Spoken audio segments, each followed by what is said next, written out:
السلام علیکم ورحمۃ اللہ۔ یہ سورہ آل عمران کی آیات 145 اور 155 نمبر تک اس کا مضمون میرے سامنے آیا تو بہت ہی دل کو اچھا لگا، اور میرا دل چاہا کہ اپنے بھائیوں تک بھی یہ پہنچاؤں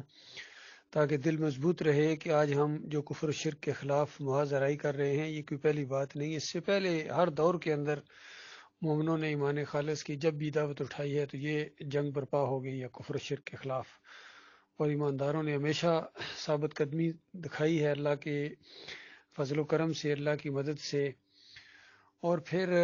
جو موجودہ حالات چل رہے ہیں خاص کر جماعت کے اندر یہ جو شرک آ گیا، تو حیرانگی ہوتی ہے کہ طاغوت کا کفر کرنے والی جماعت، توحید کی دعوت دینے والی جماعت اور شرک کی نشاندہی کرنے والی جماعت کے اندر یہ کفر و شرک کیسے آیا، اور اتنے زیادہ با اخلاق سمجھے جانے والے اور بڑے یعنی مضبوط سمجھے جانے والے، ان کے اندر یہ بات کیسے آئی؟ یعنی امیر جماعت محمد حنیف کے اندر یہ چیز شرک کیسے آ گیا؟ تو ان آیات کے اوپر جب آپ غور کریں گے تو پھر آپ کو سمجھ آئے گی مسئلہ کیا ہے۔ یہ پہلے آیات سنیں، اس کا ترجمہ سنیں، اور اس کے بعد انشاءاللہ میں اس کے اوپر مزید تبصرہ کرنے کی کوشش کروں گا۔ جو مصیبتیں ان پر اللہ کی راہ میں واقع ہوئیں ان کے سبب انہوں نے نہ تو ہمت ہاری اور نہ بزدلی کی، نہ کافروں سے دبے، اور اللہ استقلال رکھنے والوں کو دوست رکھتا ہے۔ اور اس حالت میں ان کے منہ سے کوئی بات نکلتی تو یہی کہ اے پروردگار، ہمارے گناہ اور زیادتیاں جو ہم اپنے کاموں میں کرتے رہے ہیں معاف فرما، اور ہم کو ثابت قدم رکھ، اور کافروں پر فتح عنایت کر۔ تو اللہ نے ان کو دنیا میں بھی بدلہ دیا اور آخرت میں بھی بہت اچھا بدلہ دے گا، اور اللہ نیکوکاروں کو دوست رکھتا ہے۔ مومنو، اگر تم کافروں کا کہا مان لو گے تو وہ تم کو الٹے پاؤں پھیر کر مرتد کر دیں گے، پھر تم بڑے خسارے میں پڑ جاؤ گے۔ یہ تمہارے مدد یہ ہے وہی اصل مسئلہ کہ اللہ تعالیٰ مومنوں کو یہ بات بتا رہا ہے کہ دیکھو کافروں کی بات نہ ماننا۔ کافر یہی چاہتے ہیں کہ تمہیں الٹے پاؤں پھیرا دیں اور پھر تمہیں مرتد کر دیں۔ ظاہری بات، جب الٹا پاؤں بندہ پھرتا ہے، ایمان سے پھرتا ہے، پیچھے ہٹتا ہے، ایمان کا وہ ساتھ چھوڑ دیتا ہے، سارا چھوڑ دیتا ہے، تو اس کے بعد یقیناً وہ بربادی کو دعوت دیتا ہے، اور اس کے عقیدے کے اندر جب خرابی آ جاتی ہے تو اسی چیز سے اللہ تعالیٰ منع کر رہا ہے کہ مومنو کافروں کی بات نہ ماننا، وہ تمہیں الٹے پیر پھیرا دیں گے اور پھر تم خسارے میں پڑ جاؤ گے، تم مرتد ہو جاؤ گے۔ تو اصل میں یہی معاملہ ہوا ہے، انہوں نے ایمان خالص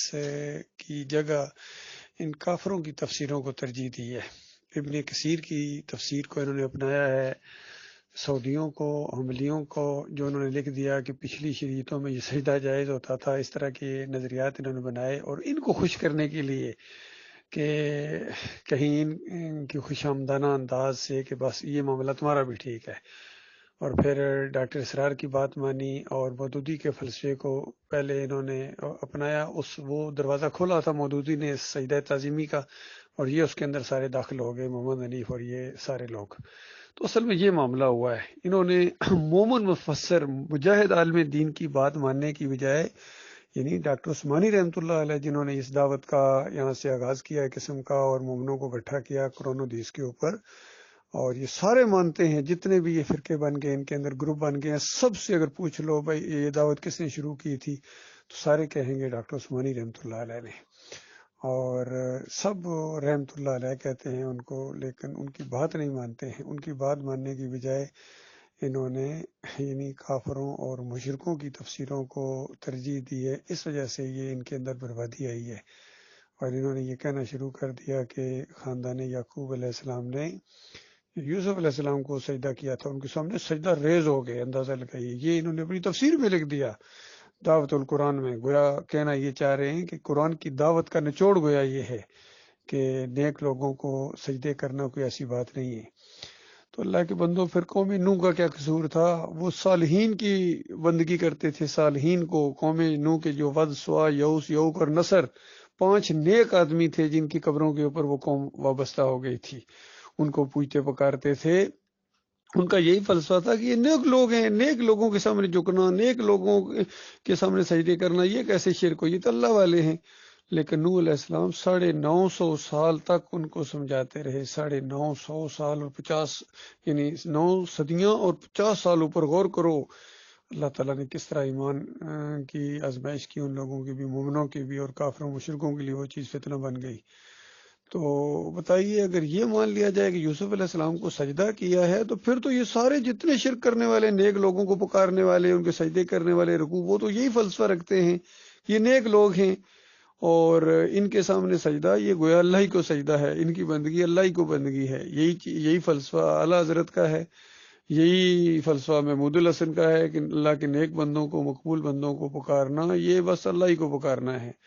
اسی طرح اشرف علی تھانوی صاحب کہتے ہیں کہ یہ نبی علیہ السلام کا بندہ اپنے آپ کو کہنا، یہ اللہ ہی کا بندہ کہنا اور اللہ ہی کا حکم ہے، اللہ کی مشیت یہی ہے، اللہ کے بندوں کو نبی کا بندہ کہا جا سکتا ہے۔ سب نے اسی طریقے سے ٹھوکر کھائی ہے جب انہوں نے اللہ کی کتاب کے مقابلے میں اپنے اکابرین کی باتوں کو مانا ہے، اپنے بڑوں کی باتوں کو، کافروں اور مشرکوں کی باتوں کو مانا ہے، تب انہوں نے ٹھوکر کھائی ہے۔ دیکھیے جب تک مومن بندے کی بات کو مان رہے تھے ان کے اندر کوئی کمزوری نہیں ہے، مومنوں کی تفسیر کو مان رہے تھے جب تک، لیکن جب انہوں نے کافروں کی تفسیر کو ماننا شروع کر دیا، کافروں کی باتوں، مشرکوں کی باتوں کو ماننا شروع کر دیا، تو پھر انہوں نے ان کو الٹے پاؤں پھیر کے مرتد کر دیا۔ یہ مسئلہ ہوا، بس سادہ سی بات ہے۔ اللہ تعالیٰ اس برے انجام سے، اس خوفناک انجام سے جو دنیا میں ذلت اور آخرت میں زبردست قسم کی تباہی ان کے حصے میں آنے والی ہے، اگر انہوں نے شرک سے توبہ نہ کی، اللہ تعالیٰ اس سے برے انجام سے اپنی پناہ میں رکھے۔